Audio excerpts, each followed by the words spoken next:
दूधप्रीज classes में स्वागत है बच्चों आपका। और परसेंटेज की जो सीरीज हम कंटिन्यू इस समय कर रहे हैं उसी में एक और क्वेश्चन के साथ आज हम यहाँ पे आए हैं। और इस सवाल को अगर आप देखें तो इसमें लिखा गया है कि in an examination 30% of the total students failed in Hindi. तो टोटल जो स्टूडेंट्स हैं उसमें से हिंदी सब्जेक्ट में 30% फेल हो जाते हैं एंड 45% फेल्ड इन इंग्लिश। दूसरा सब्जेक्ट है इंग्लिश जिसमें आपके 45% लोग फेल हो गए, स्टूडेंट्स फेल हो गए and 20% failed in both the subject. तो मतलब यह हुआ कि दो सब्जेक्ट के बारे में बात कर रहे हैं, हिंदी और इंग्लिश। इसमें 20% स्टूडेंट्स तो ऐसे हैं जो हिंदी और इंग्लिश दोनों में फेल हो गए, और अगर अलग अलग देखें तो 30% फेल होते हैं हिंदी में और 45% फेल होते हैं इंग्लिश में। अब वो ये कहता है फाइंड दोज परसेंटेज जो पास हो गए दोनों में, दोनों सब्जेक्ट में पास जो हुए। अभी हमने जो क्वेश्चन देखा उसमें है कि फेल होने वालों का परसेंटेज, और जो आपसे पूछा गया है वो है कि पास कितने लोग हुए हैं। ठीक है, जब भी इस तरह का क्वेश्चन आता है इसको बहुत आसानी से करने का तरीका है जिसको हम वेन डायग्राम कहते हैं। अगर आप वेन डायग्राम की मदद से करेंगे तो इस सवाल को बहुत आसानी से किया जा सकता है। तो वेन डायग्राम की अगर आप प्रैक्टिस करें तो वैसे आप इसको मौखिक भी कर सकते हैं, आपको लिखना नहीं पड़ेगा, लेकिन समझाने के दृष्टिकोण से मैं लिख देता हूं। वेन डायग्राम आप जो यूज करेंगे, देखिए कितने सब्जेक्ट हैं, दो सब्जेक्ट हैं। एक सब्जेक्ट माना ये हिंदी है और दूसरा सब्जेक्ट माना ये इंग्लिश है। ओवरलैप दिखाया गया है यहाँ पे। ओवरलैप दिखाने का कारण क्या है? 20% क्योंकि फेल हो गए दोनों, तो यानी कि दोनों सब्जेक्ट, इसमें आपका ये जो ओवरलैप है इसमें इंग्लिश भी है और इसमें आपका हिंदी भी है, क्योंकि जो आपके पास में, अगर मैं इसको कलर चेंज करके दिखाऊं तो आपके पास में जो इंग्लिश है वो इतना कवर कर रही है, तो इसका मतलब ये पार्ट में इंग्लिश भी है, और हिंदी को अगर मैं देखूं जो ब्लैक से, तो इस पार्ट में हिंदी भी है। तो यहाँ पे दोनों सब्जेक्ट हैं इसलिए ओवरलैप होगा, राइट।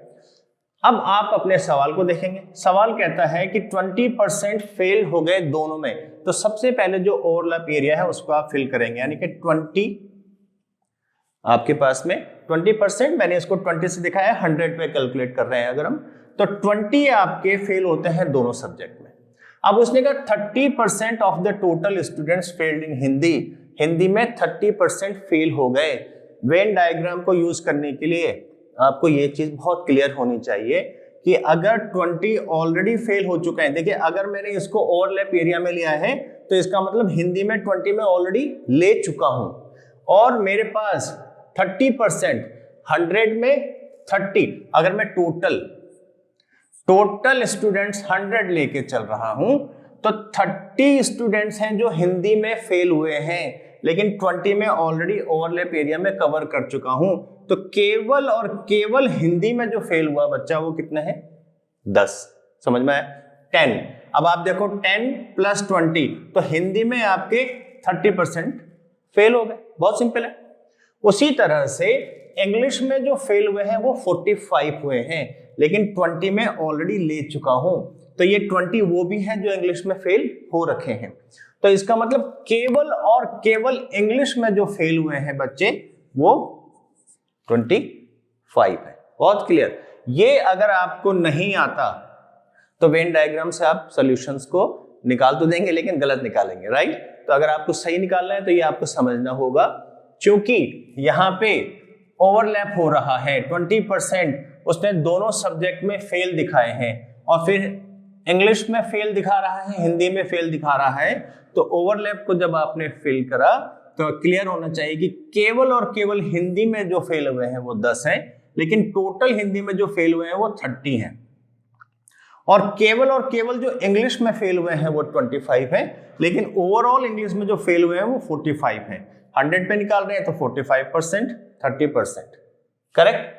अब आप इनका सम करो तो ये सारे वो बच्चे हैं जो फेल हुए हैं, चाहे वो हिंदी में हो, चाहे वो इंग्लिश में हो, चाहे दोनों सब्जेक्ट में हो। तो अगर आप टोटल निकालेंगे तो टोटल आप निकालेंगे तो 20 + 30 + 55, तो 55 बच्चे फेल हैं, 55 बच्चे फेल हैं। अगर आपको हॉरिजेंटली सम करने में दिक्कत, ये तो बहुत सिंपल नंबर है इसलिए आपने कर दिए, हॉरिजेंटली सम करने में दिक्कत आ रही है तो आप इसको वेन डायग्राम को वर्टिकली भी बना सकते हैं। वेन डायग्राम को आप ऐसे बना दो, बहुत सिंपल है। अब आप इसमें देखेंगे यहाँ पे आप 20 रखेंगे, सॉरी 10 रखेंगे, यहाँ 20 है, यहाँ 25 है। तो जिनको सम करने में हॉरिजेंटली प्रॉब्लम है वर्टिकली लिख सकते हैं। वेन डायग्राम ये नहीं कहता कि उसको केवल हॉरिजेंटली ही बनाना है, कैसे भी बना सकते हैं, राइट। अब आप इजीली सम कर सकते हैं, ये 5 2 to 4 + 1 5, तो यानी कि 55 आ गया टोटल बच्चे जो फेल हुए हैं। 100 में से 55 फेल हो गए, तो जो पास हुए हैं वो कौन है? पास होने वाले 100 - 55 यानी कि 45। 45 बच्चे 100 पे पास हुए हैं, तो परसेंटेज अगर मैं निकालूंगा तो 45%। क्यों? क्योंकि किस पे निकाल रहे हैं हम, जैसे अगर आपको विजिबल है यहाँ पे, अगर विजिबल है, मैंने कहा 45 100 पे, तो 45 100 पे पास हो गए। परसेंटेज निकालने के लिए इसको मैं अगर 100 से मल्टीप्लाई करता हूं तो 100 से मैं डिवाइड भी करूंगा, ये और ये कैंसिल हो जाएंगे। 45 और 1/100 को मैं क्या लिखता हूं? परसेंटेज। ठीक है ना, कोई डाउट तो नहीं है ना? ये मैंने आपको एडिशनल बता दिया कि परसेंटेज हमने कैसे निकाला। 45% मैंने डायरेक्टली लिखा क्योंकि हम 100 पे निकाल रहे हैं। तो वेन डायग्राम का अगर आप यूज करते हैं तो इस तरह की जो भी क्वेश्चंस होते हैं आप उनको बहुत इजीली कर पाएंगे। लेकिन मैं दोबारा कहूंगा, वेन डायग्राम की प्रैक्टिस होना बहुत जरूरी है, क्योंकि ये जो हमने 20 रखा, उसके बाद हमने 10 और 25 इंग्लिश और हिंदी के लिए रख रहे हैं, ये आना जरूरी है। अगर आपको वेन डायग्राम की अच्छी प्रैक्टिस है तो आपको इतनी सारी कैलकुलेशन करने की जरूरत नहीं पड़ेगी, आप डायरेक्टली सोच सकते हैं और आंसर निकाल सकते हैं। वेन डायग्राम की आप प्रैक्टिस कीजिएगा, और हमारे चैनल को आप देख रहे हैं इसके लिए आपका धन्यवाद। सब्सक्राइब जरूर कीजिएगा और शेयर कीजिएगा, कमेंट कीजिएगा, मिलके सीखेंगे, मजा आएगा। और निश्चित रूप से मैं ये मान के चल रहा हूं कि हम कुछ ना कुछ वैल्यू जरूर ऐड कर पाएंगे। Thank you.